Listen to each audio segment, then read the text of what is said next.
बच्चों, welcome to my channel Verma study 2020 बुकलाना। मैं यूपी बोर्ड के क्लास 11th के ज्योग्राफी का फुल कोर्स हिंदी माध्यम से मैं कराऊंगा। यदि आप फुल कोर्स करना चाहते हैं तो मेरे चैनल को सब्सक्राइब कीजिए और बेल आइकन को प्रेस करना ना भूलें, ताकि जो भी वीडियो मैं अपलोड करूं उसका नोटिफिकेशन आपको सबसे पहले मिल सके। प्यारे बच्चों, जैसा पता है कि 2 किताब है 11th में।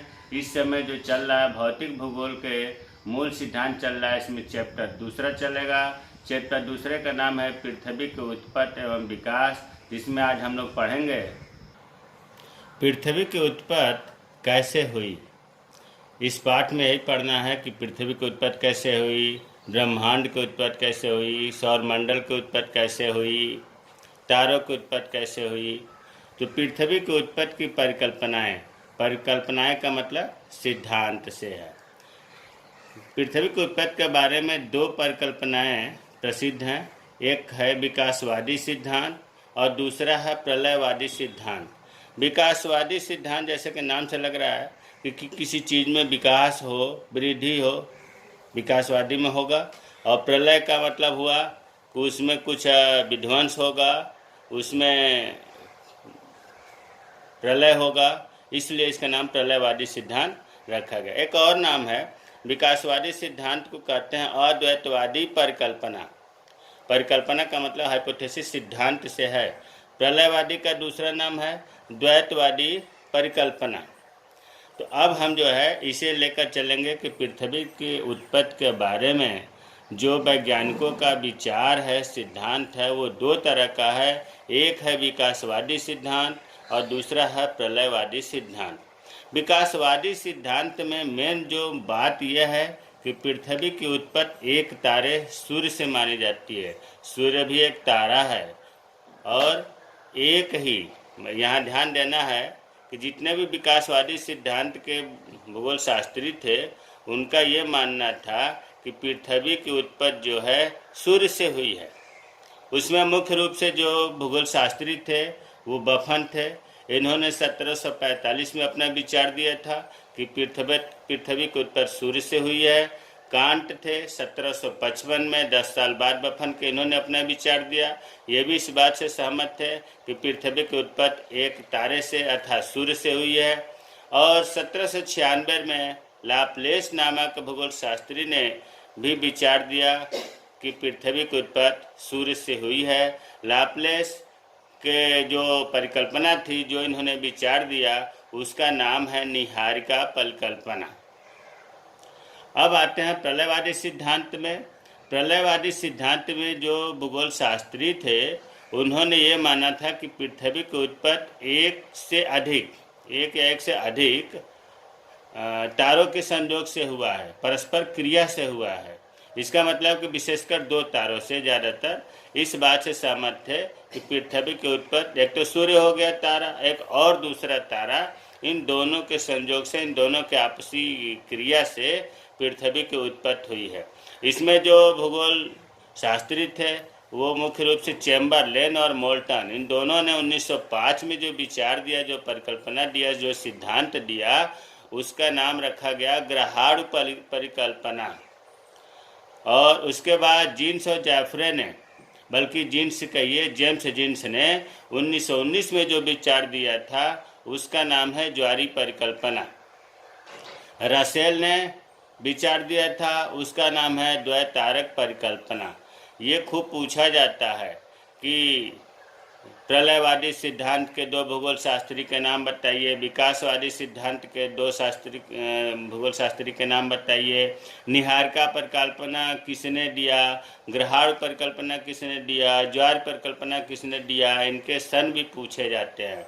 तो अब हम मुख्य रूप से जो 3 परिकल्पनाएं हैं, निहारिका परिकल्पना, ग्रहाणु परिकल्पना, ज्वारीय परिकल्पना, इनके बारे में हम पढ़ेंगे।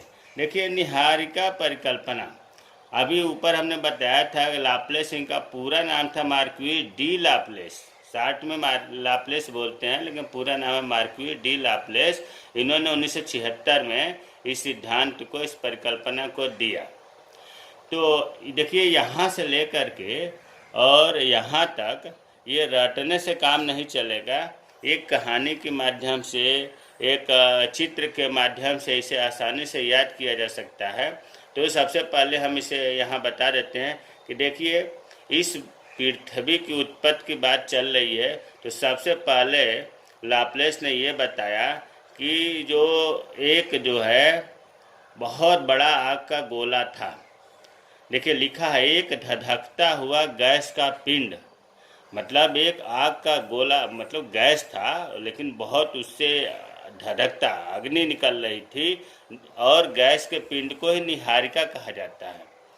तो निहारिका का मतलब ही हुआ कि एक धधकता हुआ गैस का पिंड था, और ये जो पिंड था ये भंवरे के समान बहुत तेजी से अपने जगह पर घूम रहा था। प्यारे बच्चों, इस पर आप ध्यान देना कि एक आग का गोला है, और आग का गोला तो है लेकिन वो गैसों से निर्मित है जिसे हम निहारिका कहते हैं, और ये बहुत तेज़ी के साथ घूम रहा था।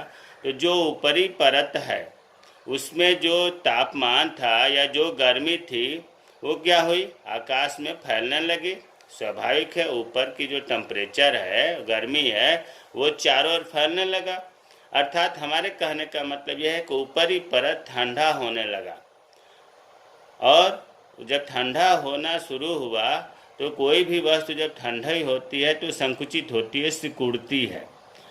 तो ऊपर की परत जब ठंडी होकर सिकुड़ने लगी तो अंदर तो खूब गर्म और गैस, ऊपर ठोस और ठंडी के वजह से इनमें गति बहुत और बढ़ने लगी, गति बहुत तीव्र हो गई।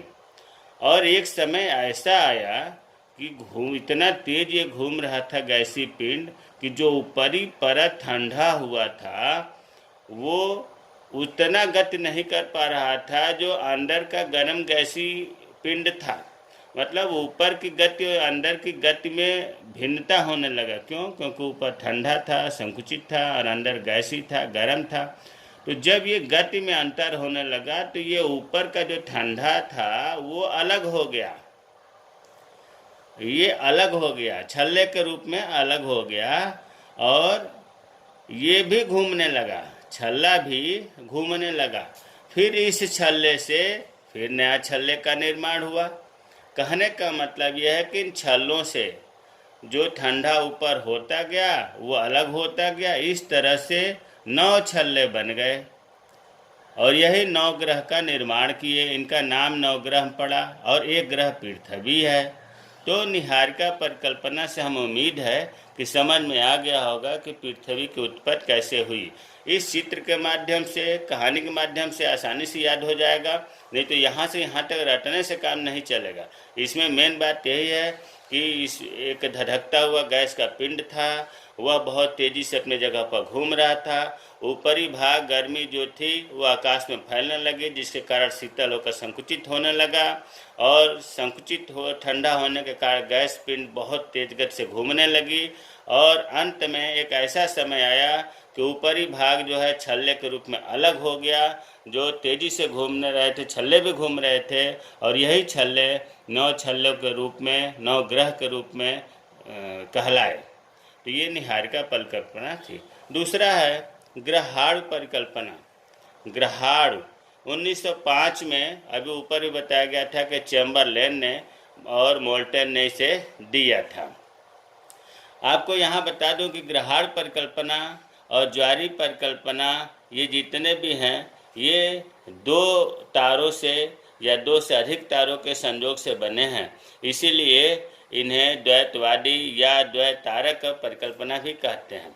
ये 1905 में चैम्बरलेन ने दिया था। इनके अनुसार, अब देखिए इसमें लिखा हुआ है, अब इनको रटने से काम नहीं चलेगा, इसको हम चित्र के माध्यम से बता देंगे तो याद हो जाएगा।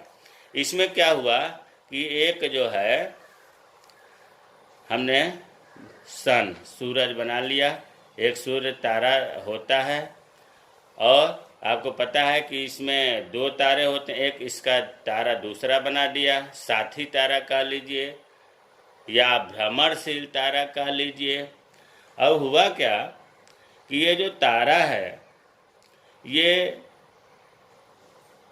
भी घूम रहा था, ये इधर की तरफ सूरज की तरफ आने लगा धीरे धीरे, और जैसे ही इसके पास से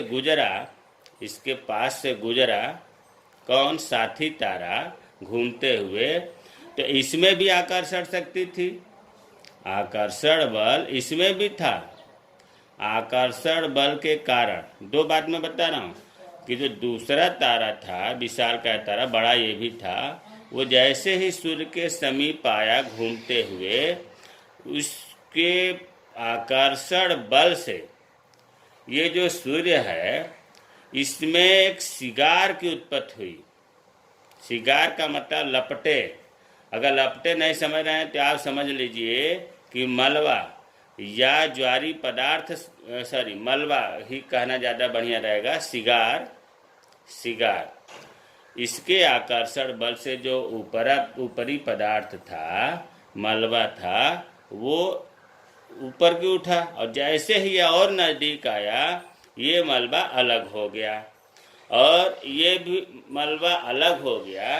और मलबा अलग होने के बाद में इसी को हम कहते हैं ग्रहाणु, मतलब ग्रह वाले अणु। और ये जो है ये आपस में मिल करके जो अलग हुए थे, शिगार की तरह से जो मलबा अलग हुआ था, ये ग्रह का निर्माण किए। अर्थात हम कह सकते हैं कि असंख्य, मतलब गिनती नहीं हो सकती, छोटे छोटे टुकड़े अलग हुए। या एक इसे हम ये भी कह सकते हैं कि ग्रहाणु अलग हुए, ग्रह अणु अलग हुए। यही आपस में मिल करके ग्रह का निर्माण किए, यही आपस में मिलकर ग्रह बने। तब आपको क्लियर हो गया होगा कि साथी तारा के आकर्षण शक्ति से सूर्य से शिगार या मलबा अलग हुआ और यही मलबा असंख्य छोटे छोटे जो टुकड़े कहे गए ग्रहाणु कहते हैं, आपस में मिलकर ग्रह बने।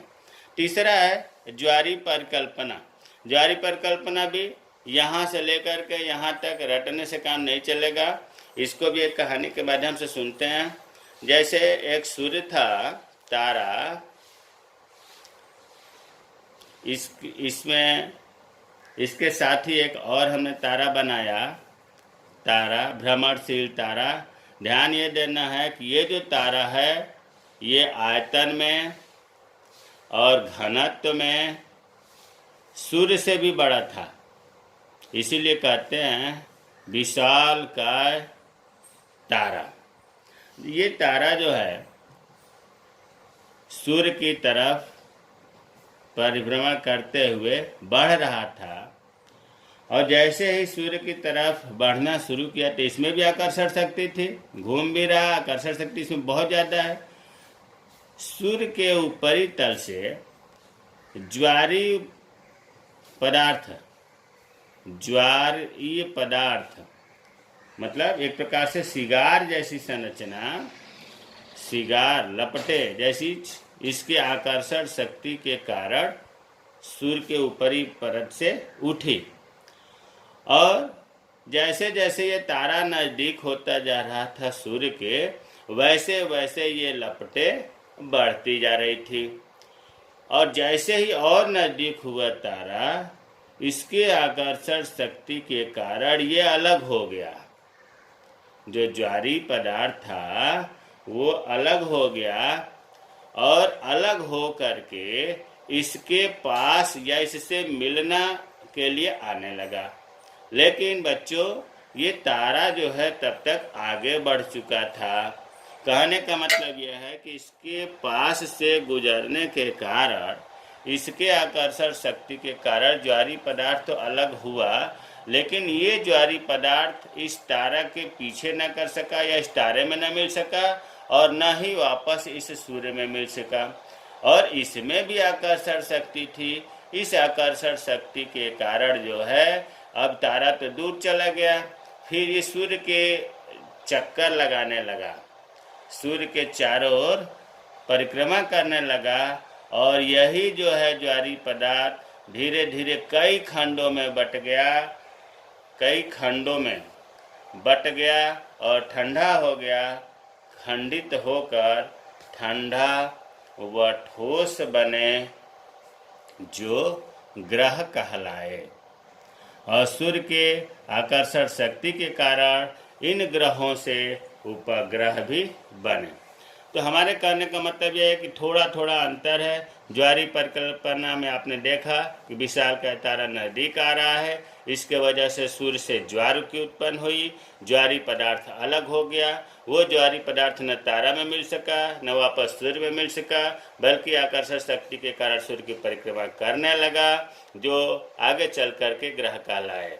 और इससे पहले अभी निहारिका परिकल्पना बताया गया, ग्रहाणु परिकल्पना बताया गया। हमें उम्मीद है कि पृथ्वी की उत्पत्ति जो है आपको अच्छे से तीनों परिकल्पनाओं के माध्यम से समझ में आ गया होगा। मेरे चैनल को सब्सक्राइब कीजिए। जय हिंद, जय भारत।